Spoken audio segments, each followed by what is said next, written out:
შეტყობინება ვიქტორიადან კვებეკში გაიქცევნა. კანადა მნიშვნელოვან ცვლილებას ახორციელებს.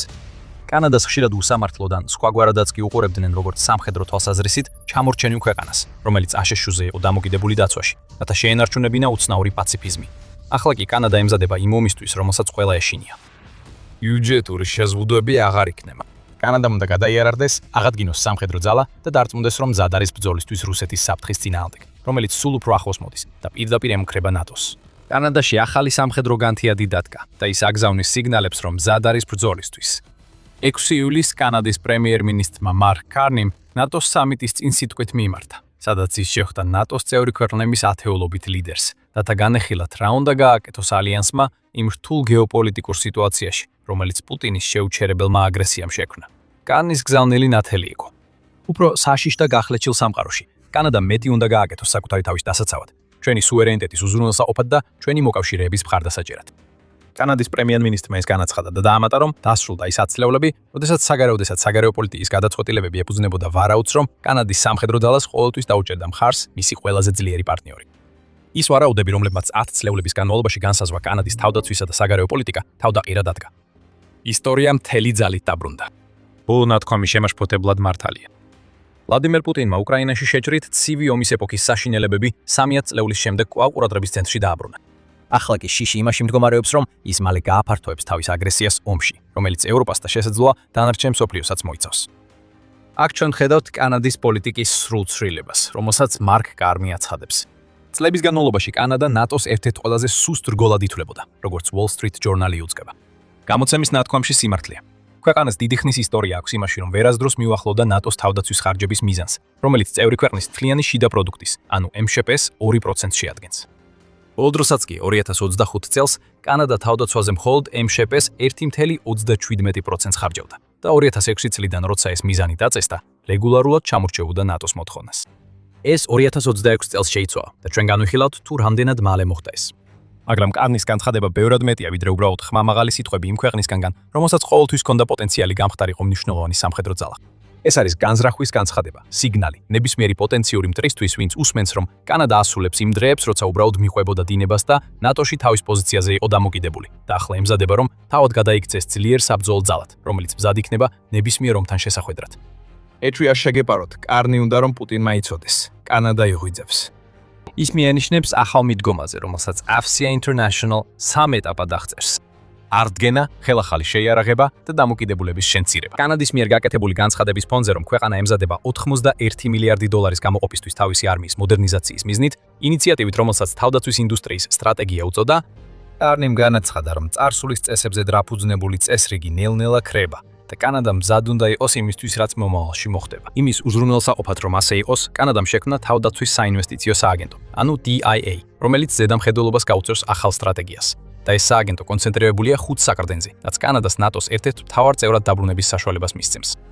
ეს საყრდენები იმ 3 ფაზას მიეკუთვნება, რომელსაც AFCEA ასახელებს. ესენია: კანადის ურთიერთობების განახლება ინდუსტრიულ პარტნიორებთან, იარაღის შიდა წარმოების პრიორიტეტად დასახვა, სამხედრო ინოვაციებში ინვესტირება, თანამშრომლობა შიდა პარტნიორებთან და მიწოდების ჯაჭვების დაცვა, რათა აღმოიფხვრას ბარიერები, რომლებიც შეიძლება კანადის თავდაცვის უნარზე გავლენას ახდენდეს. ეს მხოლოდ ძირითადი საკითხებია, მაგრამ საქმე ბევრად უფრო ღრმაა. მოდი აღდგენის ასპექტით დავიწყოთ. იმისთვის, რომ გახდეს ისეთი სამხედრო ძალა, რომელიც შეძლებს რუსეთთან ან სხვა მტერთან კონკურენციას, კანადამ თავისი სამხედრო ძალა უნდა გააძლიეროს. ეს იწყება რეკრუტირებით და სწორედ ამ სფეროში დაიწყო კანადამ წარმატების მიღწევა. პოლიტიკო ამბობს, რომ კანადაში დიდი ცვლილება ხდება, რადგან ქვეყნის მოსახლეობა ემხრობა კარნის მოწოდებას უფრო ძლიერი სამხედრო ძალისკენ. ამ ცვლილებამ გამოიწვია კანადელების, განსაკუთრებით ახალგაზრდა თაობის წარმომადგენლების რაოდენობის ზრდა, რომლებიც კანადის არმიაში ერთვებიან. დასული წლის განმავლობაში 2026 წლის ზაფხულამდე გაწევრიანების მაჩვენებელი 13%-ით გაიზარდა, რაც ნაწილობრივ განპირობებულია იმით, რომ კანადა თავის ჯარისკაცებს 20%-იან ხელფასის ზრდას თავაზობს და უკეთეს სოციალურ მომსახურებასა და სამხედრო საცხოვრებლებს პირდება მათ, ვინც ჯარში ერთვება. მანამდე კანადას მაინც და მაინც სუსტი სამხედრო ძალა არ ჰყოლია. Global Firepower-ი ქვეყანას 145 სახელმწიფოს შორის, რომელსაც ყოველწლიურად აფასებს 22 ყველაზე ძლიერ ქვეყნად ასახელებს. თუმცა დაახლოებით 40 მილიონიანი ქვეყნისთვის 73500-იანი აქტიური სამხედრო ძალა ყოველთვის სუსტი წერტილი იყო. ეს უბრალოდ საკმარისად დიდი სამხედრო ძალა არ არის ადამიანური რესურსის თვალსაზრისით, განსაკუთრებით აშშ-სთან შედარებით და კანადელები ამას სწრაფად აცნობიერებენ. პოლიტიკოს ინფორმაციით ახლა უკვე კანადელების 63% მიიჩნევს, რომ ქვეყანამ თავდაცვაზე უფრო მეტი უნდა დახარჯოს, ვიდრე ახლა ხარჯოს. განსაკუთრებით მას შემდეგ, რაც აშშ-თან დაძაბულობა იზრდება, რაზეც მალე ვისაუბრეთ. BBC-ის ინფორმაციით კანადის სამხედრო ძალებიდან წასული სამხედროების რაოდენობა ციკლებს, რაც უფრო მაღალი რეკრუტირების მაჩვენებელს ემთხვევა. ეს ყველაფერი მნიშვნელოვანია კანადის ტრანსფორმაციის აღდგენის ეტაპისთვის. საჯარის გასაძლიერებლად პირველ რიგში ხალხის ნება უნდა ჰქონდეს. კანადას როგორც ჩანს ეს აქვს, რაც მას ძლიერ საფუძველს აძლევს, რომ ამაზე აშენოს. და სწორედ ამას აკეთებს კანადა, აშენებს. კანადამ შექმნა 58 გვერდიანი სტრატეგიის დოკუმენტი, რათა აღწეროს მისი მომავალი ხარჯვის ვალდებულებები. ამიერიდან 2035 წლამდე. ამ ვალდებულებებში შედის 180 მილიარდი დოლარი შესყიდვებისთვის და 290 მილიარდი დოლარი, 90 მილიარდი დოლარი ქვეყნის თავდაცვის ინფრასტრუქტურაში ჩასადება. სხვა სიტყვებით რო ვთქვათ, ეს ნიშნავს იარაღისა და თავდაცვითი საშუალებების პირდაპირ აშენებას, რაც კანადას დასჭირდება თუ მას სურს რაიმე მომავალ ომში შანსი ჰქონდეს. გარდა ამისა, Euromiden Press იუწყება, რომ კანადა იწყებს ახალ ზომებს, რომლებიც მას საშუალებას მისცემს ებრძოლოს ჰიბრიდული ომის საფრთხეს, რომელსაც რუსეთის მსგავსი ქვეყნები წარმოადგენენ. კანადის უკრაინაში თანამდებობას დამტოვებელი ელჩის ნატალია სმოცის თქმით, კანადამ პარტნიორებთან ერთად შექმნა ორი პროგრამა ჰიბრიდული საფრთხის წინააღმდეგ. პირველი არის აკადემია, რომელიც კანადას ანალიტიკოსების მუდმივ ნაკადს უზრუნველყოფს და უზრუნველყოფს ინფორმაციის გაზიარებას ქვეყანასა და მის თავდაცვის პარტნიორებს შორის. მეორე არის ფონდი, რომელიც გამოყენებული იქნება ჰიბრიდული თავდასხმების მსხვერპლთა მხარდასაჭერად, განსაკუთრებით იმ ორგანიზაციებისა და პირებისთვის, რომლებსაც შესაძლოა არ ჰქონდეთ უნარი წინააღმდეგობა გაუწიონ იმ ტიპის ჰიბრიდულ ომის ტაქტიკას, რომელსაც რუსეთი იყენებს, მაგალითად ჰაკერობას. კიდევ ერთხელ, ეს ყველაფერი საფუძველია, რომელიც გადამწყვეტია აღდგენის პროცესისთვის. მაგრამ მშენებლობასთან ერთად, კანადამ უნდა გააკეთოს ის მნიშვნელოვანი რამ, რაც ყველა არმიამ უნდა გააკეთოს, თუ სურს რომ მას პატივის სცენ იმ ტიპის ძალებმა, რომლებიც მის დაშინებას ცდილობენ. ხელახლა გადაიარაღდეს. მეტი ცოცხალი ძალა და ახალი პროგრამები კარგია, მაგრამ ისინი ბევრს არ ნიშნავს. უფრო დიდი რუსული არმიის წინააღმდეგ. რაც პუტინის და კანადის ნებისმიერი სხვა მტრის ყურადღებას მიიპყრობს, ეს არის იარაღი, დაღი და ბევრი იარაღი. მაგრამ სანამ კანადის თავდაცვის ახალი მიდგომის შეიარაღების ასპექტს განვიხილავთ, შეგახსენებთ, რომ თქვენ უყურებთ The Military Shows. ჩვენ ვქნით ვიდეოებს, რომლებიც იკვლევს ძალაუფლების მოძრაობას და გეოპოლიტიკური დინამიკის ცვლილებებს, რაც ყველას გვეხება. თუ პირველად ხართ აქ, გამოიწერეთ არხი და დააწკაპუნეთ შეტყობინების ზარზე, რომ ნახოთ ჩვენი ყოველდღიური ვიდეოები. მოდით ხარჯებზე ვისაუბროთ. აღვნიშნეთ, რომ კანადა წლების განმავლობაში ჩამორჩებოდა ნატოს სხვა წევრებს თავდაცვის ხარჯებით და 2026 წელი იქნება პირველი შემთხვევა დიდი ხნის განმავლობაში, როდესაც ქვეყანა მიაღწევს ნატოს ხარჯვის მიზანს. მეტი ჯერ კიდევ წინ არის. Wall Street Journal წერს, რომ კანადის 2025 წლის თავდაცვის ბიუჯეტში დაპირებულია დამატებით 60 მილიარდი დოლარის დახარჯვა 2030 წლამდე, რათა გაძლიერდეს ქვეყნის შეიარაღებული ძალები.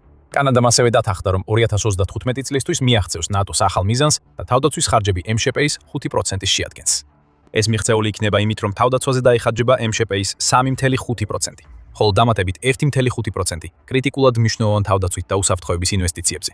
მაგალითად, იმ ჰიბრიდული ომის საწინააღმდეგო პროგრამებზე, რომლებიც ადრე ვახსენეთ.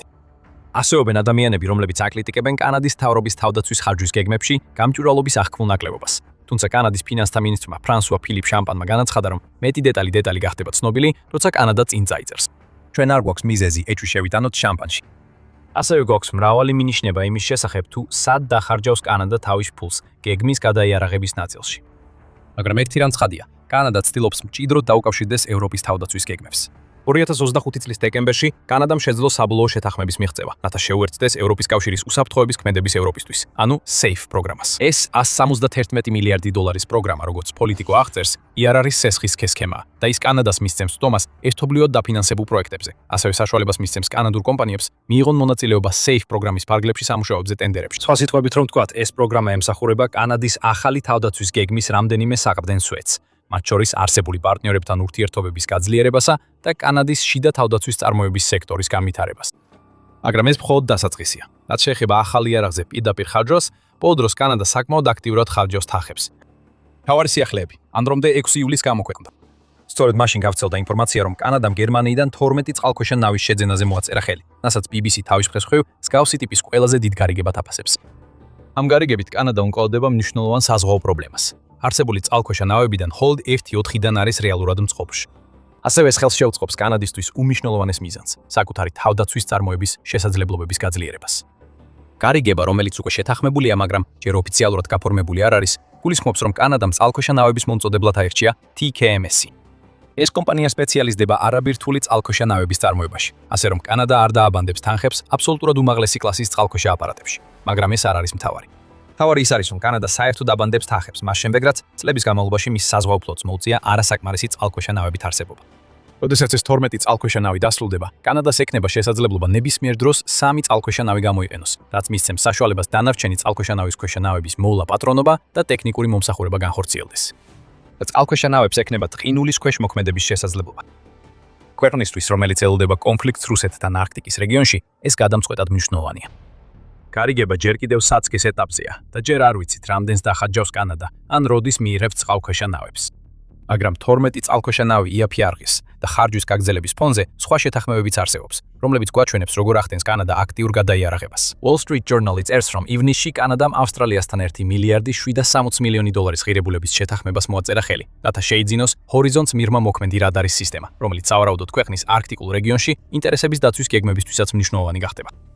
ასევე არსებობს ვარაუდები, რომ კანადა შესაძლოა შვედეთისგან გრიფენის ტიპის გამანადგურებელი თვითმფრინავების შეძენას განხილავდეს, მას შემდეგ რაც შვედეთის სამეფო ოჯახი კანადაში ეწვია. ეს ჭორი მას შემდეგ გავრცელდა, რაც კანადამ 2025 წელს აშშ-დან 88 ერთეული F-35-ის შეძენის შეთანხმება შეაჩერა იმ პოლიტიკური დაძაბულობის გამო, რომელზეც უკვე ვისაუბრეთ. მეტი რამეც არის. მარტში გავრცელდა ინფორმაცია, რომ კანადამ კომპანია Colt-თან 307 მილიონი დოლარის შეთანხმებას მიაღწია. 30,000 ახალი სამხედრო შაშხანის შესაძენად, რომლებიც ყველა კანადაში დამზადდება. ამ შეთანხმებას თან ახლავს დამატებით 35,000 შაშხანის შეძენის შესაძლებლობა და მისი მიხედვით კანადა შეცვლის შაშხანებს, რომელსაც უკვე 35 წელი იყენებს. ძველი მიდის და ახალი მოდის. თან ამ ყველაფერს თან ახლავს კანადის შიდა წარმოების ხელახლა გაძლიერება. ამ ყველაფრის გარდა და მიუხედავად დაძაბულობის აშშ-სთან, კანადამ ივნისში დაადასტურა, რომ 2,6 მილიარდი დოლარის ღირებულების შეთანხმებით შეიძენს 26 ჰაიმარსის რაკეტსატყორცნს, რაც ასევე მოიცავს საბრძოლო მასალას, წვრთნას, მხარდაჭერასა და სათადარიგო ნაწილებს. აქ ჩვენ ხედავთ, რომ კანადა ასრულებს თავის ინვესტიციის დაპირებებს. და ეს მხოლოდ დასაწყისია. 2026 წელი ის წელია, როდესაც კანადამ საბოლოოდ დაიწყო ნატოს ვალდებულებების შესრულება და ამიერიდან კიდევ უფრო მეტს დახარჯავს. ახალი წყალქვეშა ნავები, გამანადგურებელი თვითმფრინავები, შაშხანები, რადარები და სარაკეტო გამშვები დანადგარები. ეს ყველაფერი გააძლიერებს და გაახლებას არმიას, რომელიც ძალიან დიდი ხანი იყო სტაგნაციაში. მომდევნო რამდენიმე თვისა და წლის განმავლობაში ველით, რომ ბევრად უფრო მეც გავიგებთ იმის შესახებ, რომ კანადა მილიარდობით დოლარს ხარჯავს ახალი იარაღზე. ამით მივდივართ კანადის 3 არდან უკანასკნელზე, დამოკიდებულებაზე.